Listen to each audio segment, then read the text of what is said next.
which is likely to happen in the case of blenders. We talked about the different segregation mechanisms. We have sifting segregation, angle of repose segregation, fluidization segregation, and air currents. So we would now review each of these mixers with respect to how they would perform in terms of how could segregation happen in these mixers and how we could control the segregation. So when you talk about a rotating shell, the rotating shell is typically something like a V blender or double cone blender.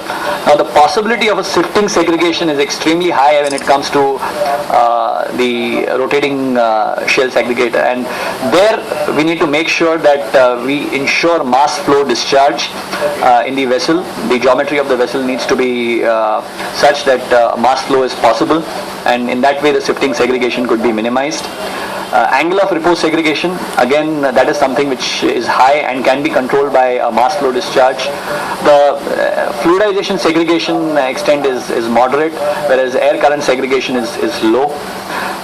Ribbon blenders, well, high possibility of a sifting segregation, and there is no way by which we could control that. So we need to be very sure, the materials which are likely to segregate due to sifting, those materials are not, the ribbon blender is not chosen for those kind of materials.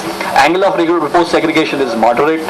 Fluidization segregation is high, and to reduce the fluidization segregation, the rotational speed of the ribbons is to be low. So peripheral speed of generally 100 meters per minute is what is generally used when we design the ribbon blenders.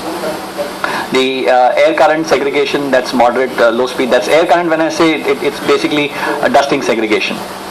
Then we're talking about the rotating plow. Now in the rotating plow, fluidization segregation, the mixer works on the principle of fluidization. So the possibility of fluidization segregation is the highest, and there is actually no good way of segregating it. So we need to be sure of what kind of materials are processed in the rotating plow.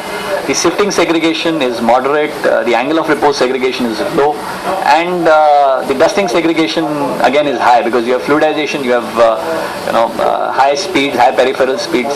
So dusting segregation is high in the case of a plow mixer. And finally the screw mixer, where dusting segregation, fluidization segregation, that's fairly low. Angle of repose segregation is moderate. Again, that could be controlled by having a mass flow discharge and designing the equipment in accordance. And the chances of sifting segregation are high, and there's no good way to control that.